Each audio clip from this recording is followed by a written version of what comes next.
Amigos, y SENASA hizo un llamado a la donación solidaria de órganos para salvar vidas. Y realizaron en la República Dominicana el primer implante de válvula pulmonar a paciente con cardiopatía. Amigos, esto es Consulta Participativa, tu espacio, tu voz. Saben ustedes que transmitimos a través de Carivisión, canales 26 de Claro, Altiz y 22 de Aster. Estamos en todas las redes sociales. Estamos en nuestro canal de YouTube, Consulta Participativa, al que le invitamos que vayan a YouTube, se suscriban a nuestro canal y activen la campanita de notificaciones para que reciban el contenido de estas consultas de manera directa y especial. También, amigos, que estamos en Instagram como @consultapar, en Twitter @consultapar, Facebook Consulta Participativa y nuestro número de contacto, nuestro número de WhatsApp 809-769-4500. Escríbanos, contáctenos, hagan sugerencias y preguntas que de seguro le contestaremos. Amigos, y aprovechar en este momento para dar las gracias a estos amigos que nos siguen, como Jorge Taveras de Forest Hill, New York, a la licenciada Amparo Martínez. Promesa cumplida. Ciertamente, en nuestra entrega anterior no mencionamos a las profesionales de la enfermería que trabajan con los privados de libertad. Así es, licenciada, está aquí mencionado. Saludos a ustedes también, las profesionales que trabajan con los privados de libertad. También, amigos, a Angelina Polanco, Vilcia Cedeño Báez y Betsaida García, que nos reportan su sintonía y nos animan a que sigamos tratando de llevar orientación en salud, orientación a toda la familia a través de nuestras consultas. Y a todos ustedes, amigos, allá en los mares y aquí en el país que nos sintonizan, hoy día domingo. Nosotros vamos a una pequeña pausa y retornamos de inmediato con nuestros comentarios.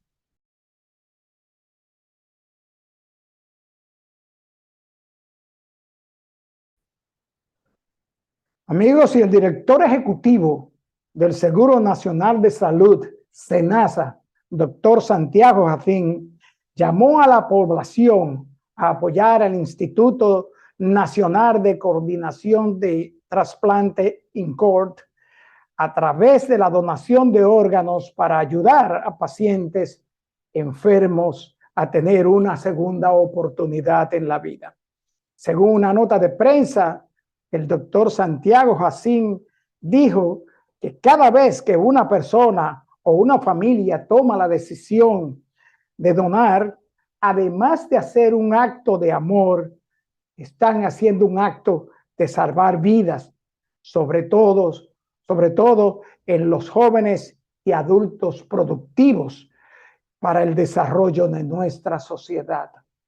Y señaló el doctor Jacín que entre el 2022 y los primeros 5 meses de 2023, 33 personas fueron trasplantadas gracias a la donación de un donante cadavérico o vivo, y a los cuales se le garantizó una cobertura en servicios de salud por más de 34 millones de pesos. Todo esto en ese periodo antes mencionado. Esto de acuerdo con la Unidad de Estadística e Investigación, dependencia de la Gerencia de Planificación y Desarrollo del SENASA, estas coberturas continúan.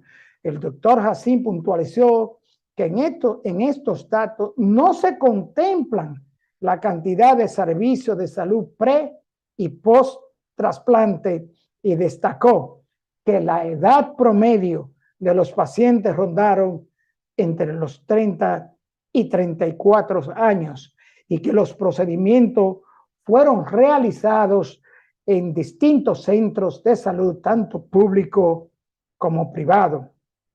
Además explicó que realizar un trasplante renal, es decir, realizar el proceso de extracción de un riñón de un individuo previamente sano, cadáver o vivo, y su colocación en un enfermo con insuficiencia renal, puede afectar a cualquiera. Y como pueden apreciar, tenemos a muchos esperando por la ayuda de nosotros. El funcionario recordó que los pacientes tienen una cobertura integral establecida por la resolución 53-01 dada por el Consejo de la Seguridad Social en octubre del 2021, que establece un límite de 3.500.000 pesos por año. Por último, el doctor Jacín indicó que la donación de órganos no tiene ningún costo para la familia del donante. Amigos, si tenemos que referirnos de manera particular a la gestión del director ejecutivo de SENASA, doctor Santiago Jacín, quien se ha involucrado desde que tomó posesión del cargo y preocupado por la mejora de los servicios de salud que ofrece la ARS estatal, y ha demostrado con hechos y aumentos en cobertura y máxime en el régimen subsidiado que SENASA ciertamente está trabajando por la salud de no solo de sus afiliados, sino de todo el pueblo dominicano. Adelante, doctor Jacín. Amigos, y por primera vez en el país se realizó un implante de válvula pulmonar percutánea. Este implante esta válvula denominada Melody, se utiliza para reemplazar la válvula pulmonar disfuncional posterior al reparo de una cardiopatía congénita. Las personas que se le practicó este procedimiento fueron María Alejandra Perdomo, de 18 años, quien presentaba estenosis parvular severa e insuficiencia, y Alexandra Diprés, de 20 años, también con diferentes afecciones de la válvula pulmonar. Los doctores a cargo del procedimiento fueron John Reinhold, cardiólogo pediatra, hemodinamista, y Adaveida Báez, cardióloga pediátrica, hemodinamista, quienes insertaron el sistema de colocación en la vena femoral a través de un pequeño orificio de acceso en la ingle y lo guiaron hasta el corazón. Y tras colocarlo en posición correcta, inflaron el balón para expandirlo, quedando la válvula Melody en su lugar de forma adecuada y completamente lista para trabajar. Esta terapia mínimamente invasiva para sustituir válvula pulmonar, evitando los riesgos de una reoperación con corazón abierto, se realizó en CEDIMAS. Amigos, hasta aquí nuestro comentario de hoy. Les invitamos a que nos acompañen a nuestra consulta, donde estaremos consultando con la doctora Tania Florimón Almanzar, médico pediatra especialista en salud pública. Volvemos en breve con nuestra consulta central.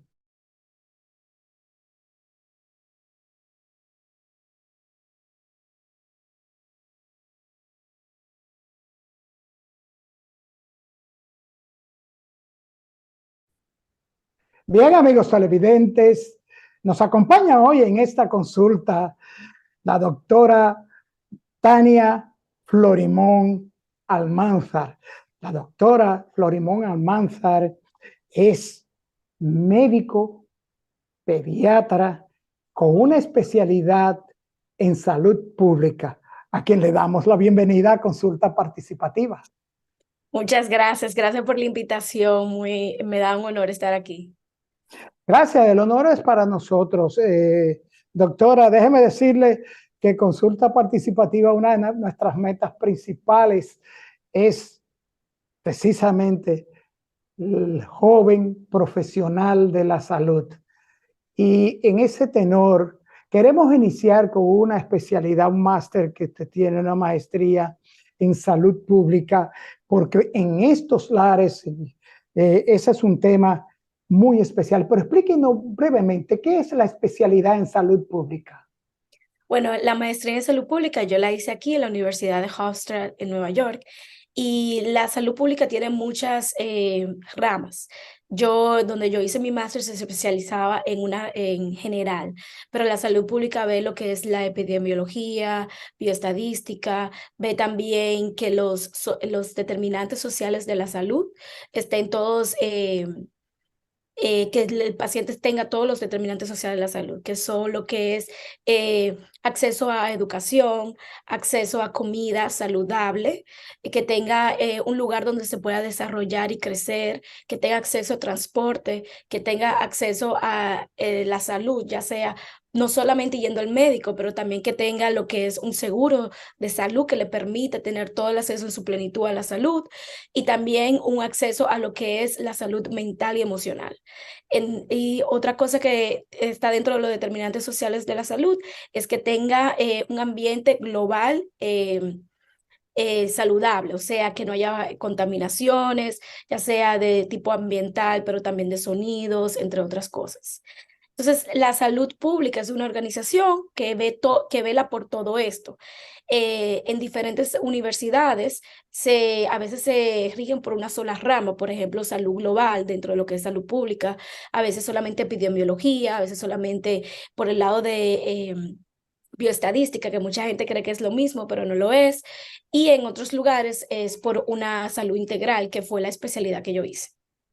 Así es, doctora, y fíjese que mejor explicación que esa que usted da con respecto a qué es esta especialidad de salud pública, porque tenemos entendido que el médico salubrista se torna fundamental en el análisis crítico de la situación en salud, en la comprensión, gestión, vigilancia, y control e implementación de respuesta a la sociedad. Pero también, doctora, que la sociedad se eduque, sea educada dentro de esos mismos parámetros para poder recibir este auxilio de la salud pública. Y doctora, ¿qué identifica un salubrista? Ejemplo, en países como nosotros, en República Dominicana, la salud pública tiene muchos intríngulos y nuestra Constitución señala al Estado como responsable de la salud del pueblo, de la salud pública y en otras muchas naciones. El médico salubrista tiene los apoyos para ejercer esa función tan delicada de velar por esto que usted señala y que debe recibir el individuo en su sociedad con respecto a la salud. ¿Tiene el médico salubrista los apoyos necesarios para esto? Bueno, como usted bien lo dijo, tiene mucho que ver en qué país estamos ejerciendo lo que es salud pública. El sector de salud pública de Nueva York, que es donde yo estoy, el sector de salud pública más amplio y completo que hay en el mundo entero. Entonces, en nuestra salud pública tiene sus propias leyes que puede a veces inclusive retar a las leyes que hay de por sí, obviamente si son federales no, pero leyes estatales. También nosotros no necesitamos, ¿cómo le explico? Por ejemplo, si un restaurante está fallando a lo que son las leyes de salud pública se supone que puede ir y cerrar ese restaurante independientemente de si ese restaurante paga taxes, si está bien con el Estado, si cumple leyes del Estado, porque las leyes de salud pública se supone que son independientes hasta cierto punto. Entonces, nosotros inclusive aquí en Nueva York se supone que salud pública puede poner a un médico que falte o a una persona que falla a las leyes de salud pública, puede ponerle en la cárcel o darle amonestaciones. Por ejemplo, como vimos durante el COVID, cuando se le pedía a ciertos sectores, porque la epidemia estaba muy fuera de control, tienen que quedarse en su casa. Y si esas personas faltaban a esas leyes que se estaban implementando en ese momento, el sector salud pública podía poner una multa y no tenía que esperar del gobierno ni de la ley para hacerlo. Con eso dicho, así es que se maneja el sector de salud pública aquí en Estados Unidos. Sin embargo, hay otros países que no tiene tanta libertad el sector de salud pública para poder ejercer las leyes correspondientes y necesita el apoyo del gobierno. Entonces, también dependiendo dónde estamos para poder responder esa pregunta.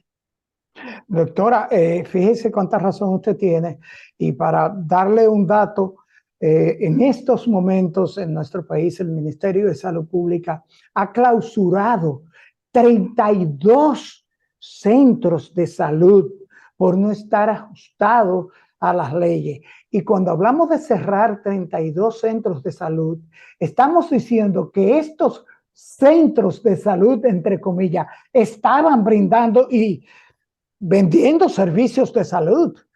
Entonces, de ahí es que en esta sociedad, sociedades como la nuestra, países en vía de desarrollo, la misión del médico salubrista, los retos que enfrenta el médico salubrista son mayores porque también tenemos, doctora, el hecho de que la salud también está en manos de políticos. Las decisiones principales y fundamentales en la salud, aparte de que sean los médicos, está en manos de política. Y en cuanto a esto que usted menciona, doctora, el médico salubrista, tengo entendido que también es responsable y tiene que ver con la prevención en salud, máximamente con respecto de epidemias, ¿cierto? Sí, el médico salubrista se supone, y no solamente el médico de salubrista, em, técnicamente no tienes que ser médico para tener una especialidad en salud pública. Puedes ser salubrista de cualquier punto de cualquier carrera. Y un salubrista vela por la integridad de la salud en todos sus determinantes de un ser humano. Entonces, sí debemos de velar como médicos de que nuestro paciente no solamente esté con la salud intacta cuando hablamos de medicamentos, que de salud como la conocemos, dije la presión, etcétera, sino también que tenga acceso a otras cosas que contribuyan a una salud integral. Ejemplo, nosotros tenemos que velar que el paciente tenga acceso a transporte para poder llegar a donde estoy, al seguro, a comida saludable, que tenga los servicios de salud indicados y eso, y yo estoy al tanto de lo que está pasando en Santo Domingo y es algo alarmante, porque si como médico salubrista yo recibo al paciente y lo mando a un centro a recibir un servicio que necesita para la salud de ese paciente y descubrir que ese centro no cumple con las leyes pautadas, es un poco alarmante porque hace retador el trabajo mío como médico salubrista. Pero es muy importante destacar que cualquier persona puede desempeñar el trabajo de salubrista y velar por una salud integral en un paciente o en una persona. Se supone que, por ejemplo, una persona que trabaja en salud pública debe asegurarse que el ser humano reciba seguro social para salud y otras cosas, que tenga acceso a transporte, que tenga acceso a educación, que tenga acceso a vivienda, etcétera, etcétera. Doctora, y ahí mismo viene el asunto de la automedicación, el expendio de medicamentos sin la debida receta. Como usted sabrá, aquí se puede ir a una farmacia y comprar un antidepresivo, un antialérgico. Entiendo que la salud pública también es la responsable de velar por eso, ¿no? Es responsable junto con el gobierno de crear estatutos y leyes y pólizas que puedan impedir el acceso de sustancias controladas de parte de farmacéuticos hacia un paciente e individuo. Doctora, ¿son tomados los médicos salubristas o los técnicos salubristas? Porque usted dice que no hay que ser médico, pero en su caso, usted es una profesional de la medicina. ¿Tienen consulta? ¿El médico salubrista ofrece, tiene un gabinete de consulta o trabaja para el Estado por el hecho de ser un médico de salud pública? Bueno, la realidad es que depende en qué rama de salud pública estamos trabajando. Si trabajamos en una rama de salud pública que tiene que ver directo con la salud, hablando de medicina, debe ser médico salubrista y puedes trabajar directo con salud pública en esa área.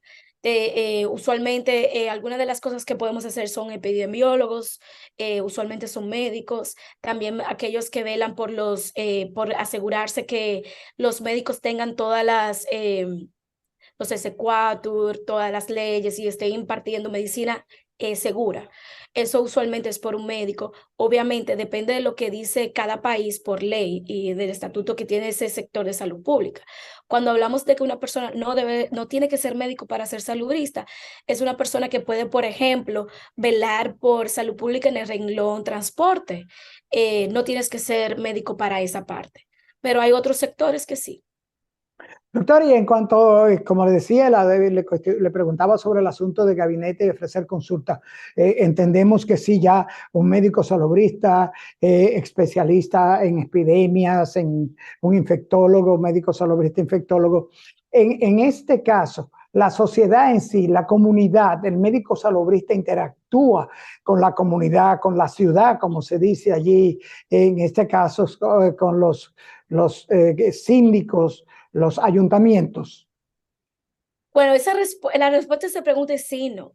Un médico salubrista que sea, por ejemplo, epidemiólogo y bioestadista, no va a dar una consulta directa con el paciente. Es un médico que se va a desempeñar en investigaciones y para saber si hay una epidemia y qué se puede hacer, por ejemplo, ver el origen de esa epidemia, ver qué la causó y ver cómo se puede contener. Eso sería directamente con el sector salud pública y obviamente con el sector de las leyes para poder crear leyes, estrategias, etcétera. En mi caso, yo uso mi máster de salud pública en mi consulta.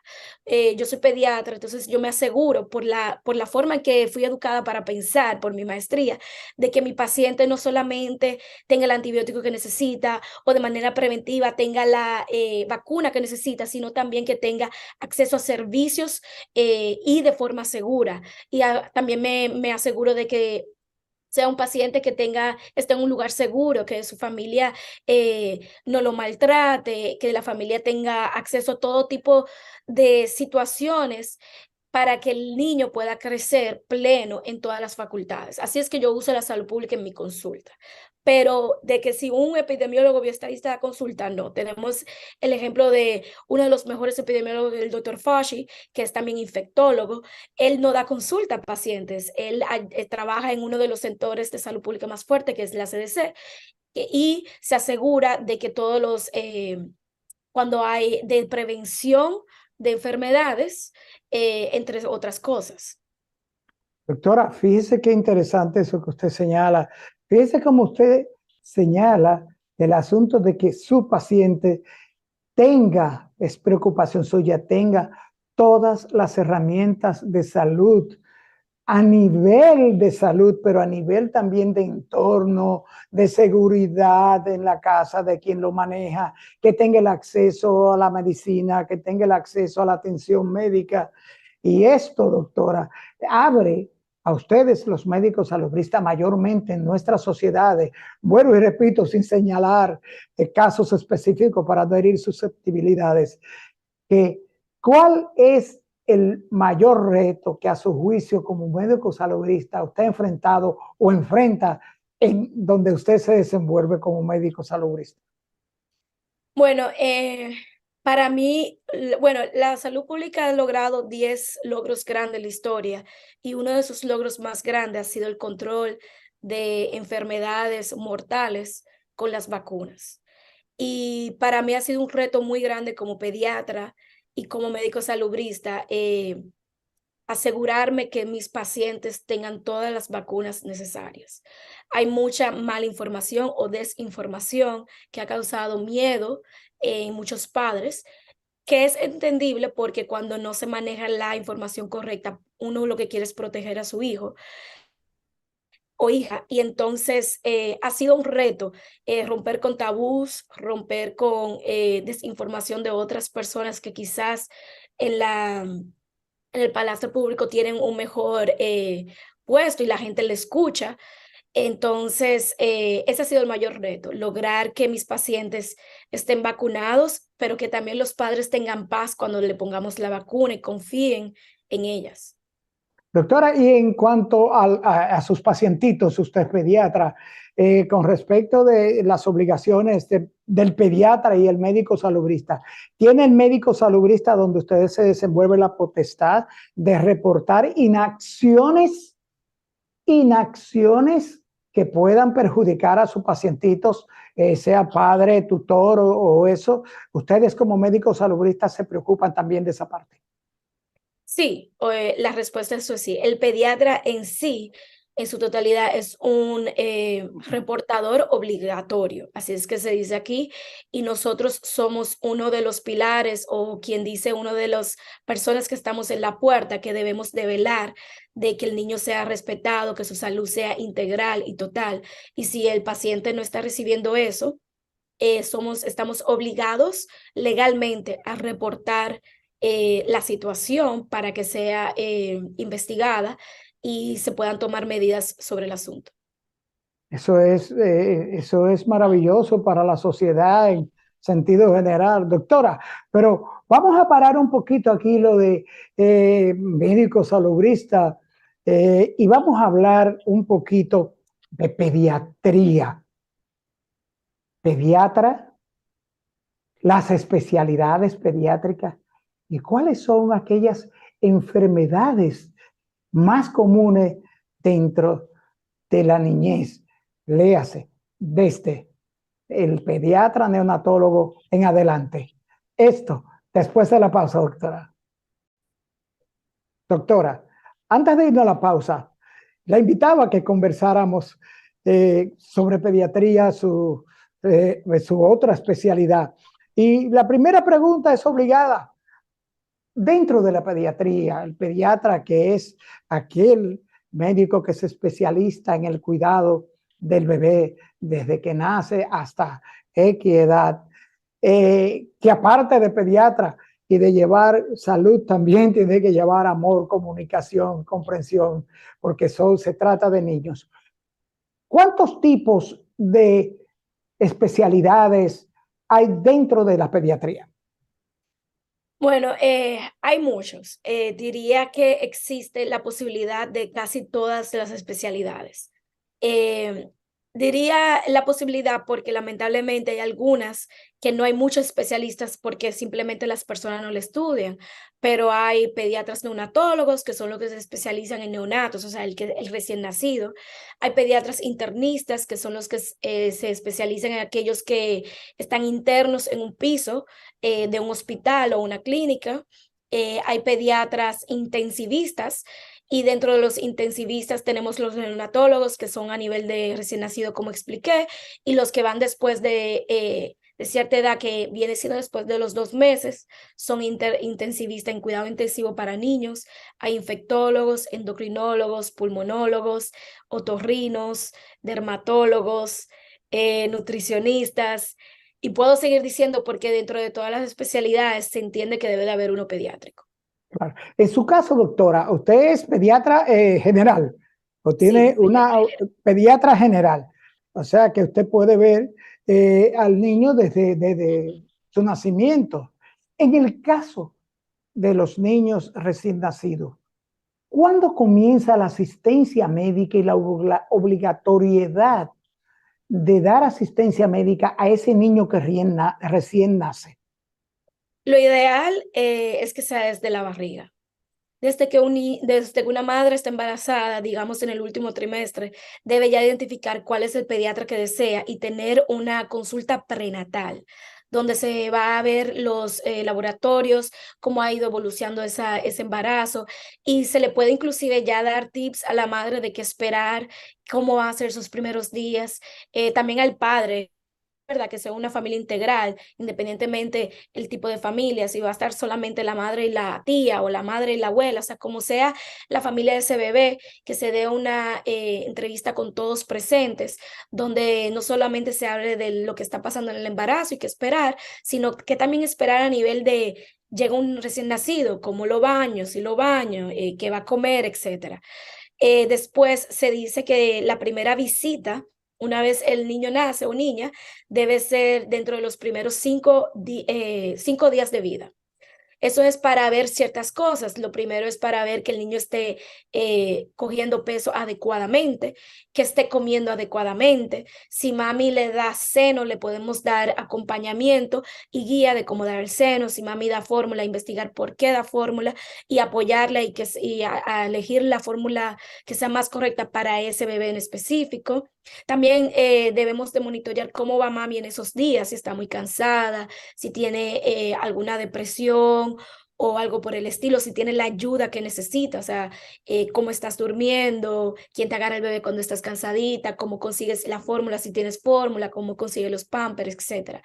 Y después se ve a las 2 semanas de vida, donde asesoramos básicamente lo mismo de nuevo. En esta primera visita vemos si el niño tiene lo que se llama la bilirrubina alta, y hacemos un monitoreo de eso. Y si todo está bien, vamos a la segunda visita, que es a las 2 semanas. Ahí ya vemos el resultado de la prueba del talón, que es una prueba que se toma en las primeras 24 o 48 horas de vida en el hospital donde nació el bebé y se manda a un laboratorio especializado para descartar las enfermedades genéticas más comunes y peligrosas a esa edad.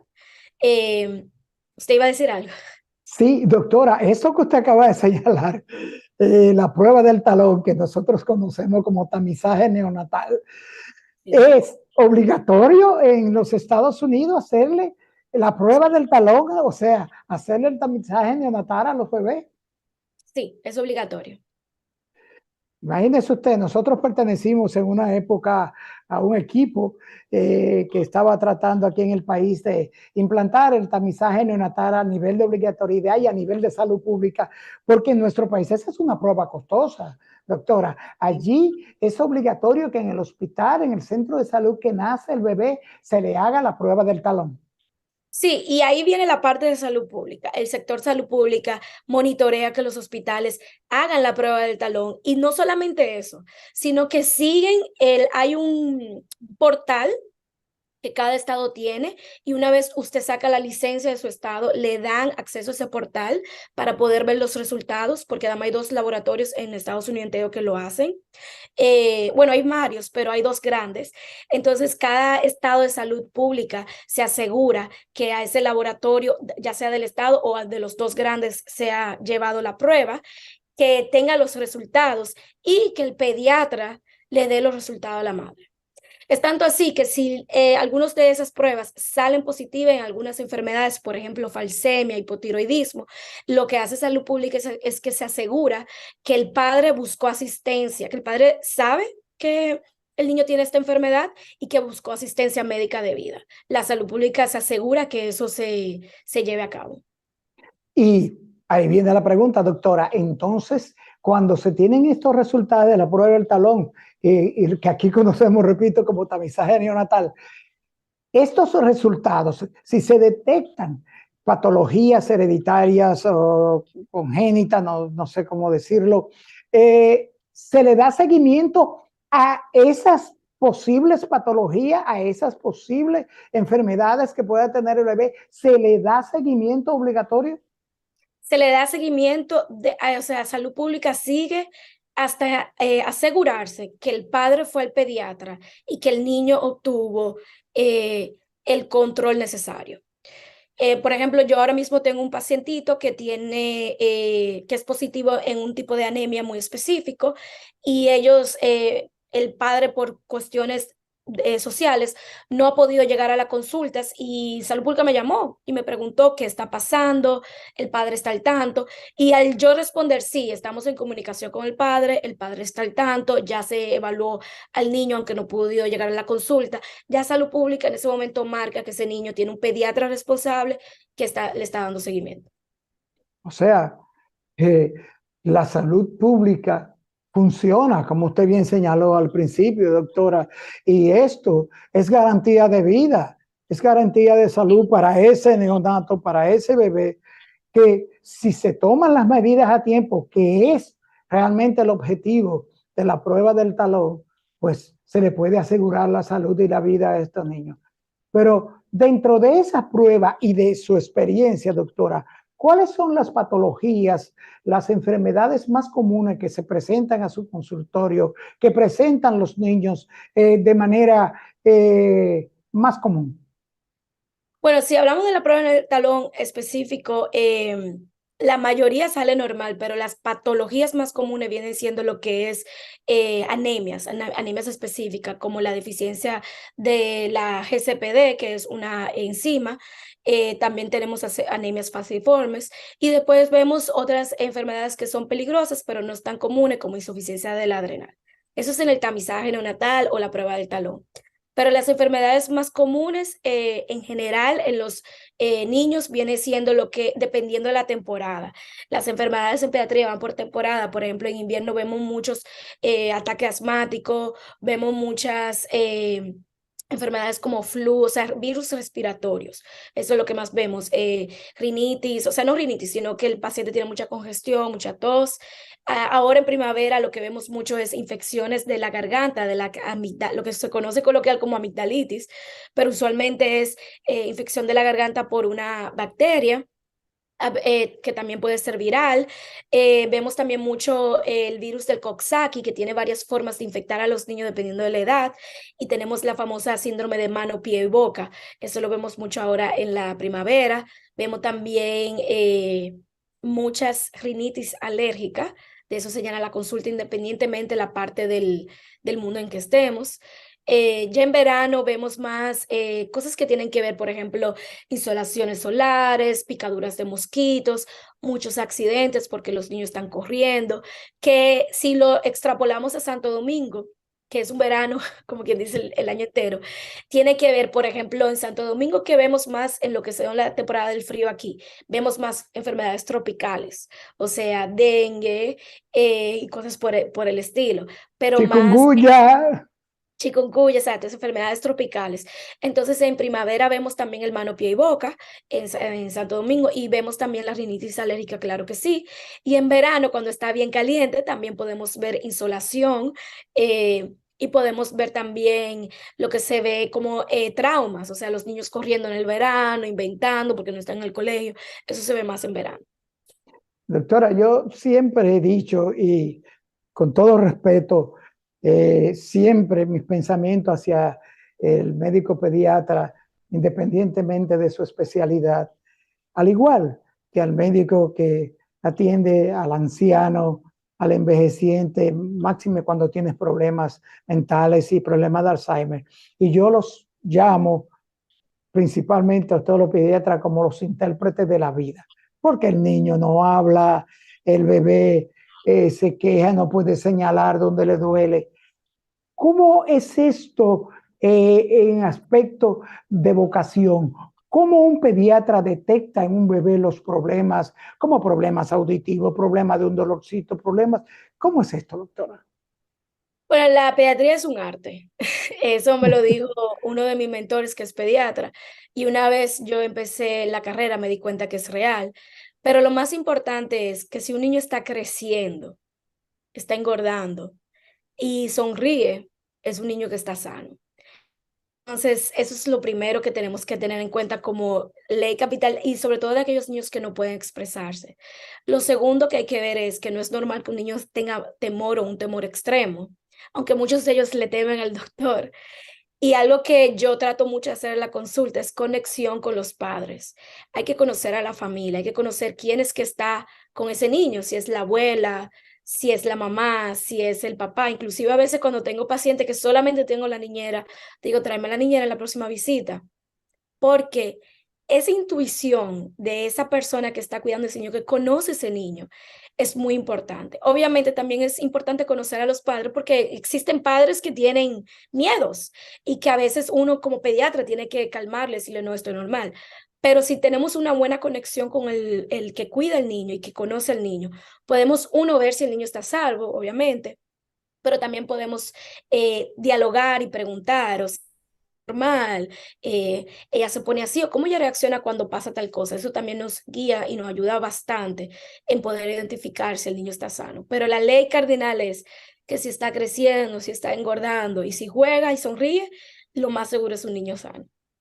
Exacto. Doctora, y mire, esto de eso, de que la pediatría, yo creo, vuelvo y repito, son los intérpretes de la vida del bebé, los pediatras, los que hasta con sus manos llegan y tocando un bebé pueden detectar de dónde viene el llanto continuo de un niño, de dónde viene la posible molestia, el posible dolor.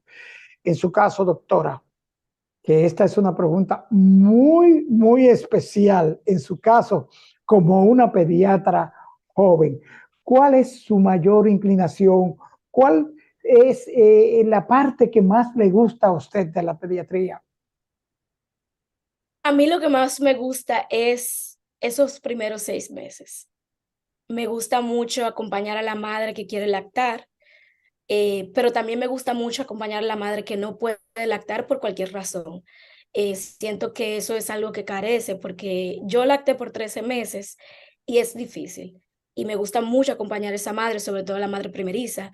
Me encantan las preguntas que surgen esos 6 meses porque los niños a los 6 meses son fuertes y es lindísimo ver cómo descubren la vida, es lindísimo ver cómo van con los hitos del desarrollo. Y a mí me encanta, no, o sea, los primeros 6 meses, pero también ese primer año de vida es hermoso. Entonces, yo me inclino, me pongo muy feliz cuando veo que quien tengo en la lista de pacientes son niños de 1 año o menos, porque esa es la parte que más me enamora de la pediatría. Aunque aparentemente tengo una buena conexión con los adolescentes, la mayoría del tiempo tengo la consulta llena de adolescentes, pero yo me inclino mucho a los niños menos de 1 año. Doctora, y a propósito de esto, ya se nos está acabando el tiempo, es muy común ver a padres primerizos, como yo le llamo, padres inexpertos, si al bebecito le da una fiebrecita, así dale un acetaminofén, dale una gotita de esto. ¿Cuál es su recomendación para todos los padres con respecto de la presencia de fiebre en un bebé? Un bebé menos de 2 meses, si tiene fiebre, debe ir a la emergencia. Nunca deben de A la tratar de bajar emergencia. a la emergencia. ¿Por qué? Porque un bebé menos de 2 meses, si tiene no debe darle fiebre. No debe, tiene toda la inmunidad de su mamá. Y si le da fiebre, tenemos que descartar que sea una infección severa, porque los niños de 2 meses no tienen la habilidad de presentar tantos síntomas como un niño más grande. Entonces, eso es algo que se le debe de decir a la madre siempre. Fiebre, emergencia, porque tenemos que descartar que sea una enfermedad severa. Si tiene más de 2 meses, debemos de ver, yo digo cuando está entre los 2 y 6 meses, si tiene fiebre, ir al pediatra. Al menos que ya sea una fiebre anunciada. Ejemplo, le dimos vacuna, el pediatra le va a decir, puede ser que le dé fiebre en los próximos días. Si la fiebre es más de 39, 40 allá, porque aquí es en Fahrenheit, ven para el pediatra. Si es una fiebre anunciada, de ejemplo, que usted me lo trajo y yo me di cuenta que tenía un virus y puedo determinar cuál virus es, yo le puedo decir a mami, mira, en los próximos días puede ser que haga este tipo de fiebre. Y ahí ya le doy otras pautas. ¿Cuándo ir a la emergencia? Si el niño más de 2 meses tiene fiebre por más de 48 horas, que no se le baja, las fiebres son muy altas, dura más de 5 horas sin hacer pipí o menos o 2 pampers menos de los usuales que hacen 24 horas. Si el niño no come nada, nada, nada o no tolera nada, o sea, todo lo que se le da, vomita. Ese es un niño que debe ir a emergencia. Un niño obviamente que cambie de color, o sea, que se ponga azul, moradito, o un niño que está como quien dice decaído, o sea, no está sonriendo, no está alegre, aunque sea un bebecito, es un niño que es preocupante y si tiene, esos son signos de alarma. Pero si la madre está confusa, yo entiendo que siempre puede llevarlo a la consulta y el médico va a ser capaz de verlo y poderle indicar si tiene que ir a la emergencia. Pero fiebre menos de 2 meses, emergencia. Bien, doctora Tania Florimón Almanzar, gracias, muchísimas gracias por dedicarnos estos 35 minutos para hablar y permitirnos consultarles sobre esas dos especialidades, esa especialidad en salud pública y en la pediatría, como les señalaba, lo sensible, lo amoroso, la vocación para tratar a los que no pueden hablar y señalar su padecimiento. Doctora, gracias del alma. aunque sabemos que usted está en la ciudad de los rascacielos, está en los Estados Unidos, dígale a los amigos de consulta participativa, como tenemos una gran muchos amigos televidentes en Nueva York específicamente. Diga dónde está la doctora en Nueva York y recuerde que las puertas de consulta participativa están abiertas. Gracias, gracias, de verdad, me encantó la entrevista, gracias por invitarme. Yo doy consulta en Pediatrics 2000, que es Pediatría 2000.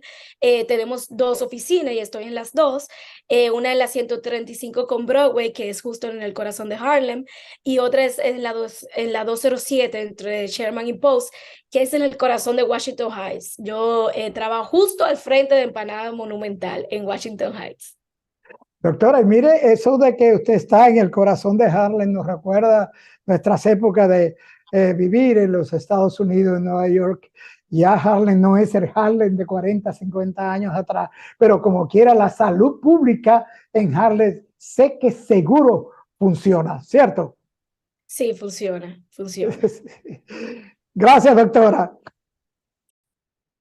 Bien, amigos televidentes, después de esta interesantísima consulta con la doctora Tania Florimón Almanzar, médico pediatra con maestría en salud pública, solo nos resta darles las gracias a ustedes por acompañarnos en estas consultas de salud, en esta consulta cuyo único objetivo es llevar orientación en la medida de lo posible a todos ustedes, amigos, que nos siguen en consulta participativa.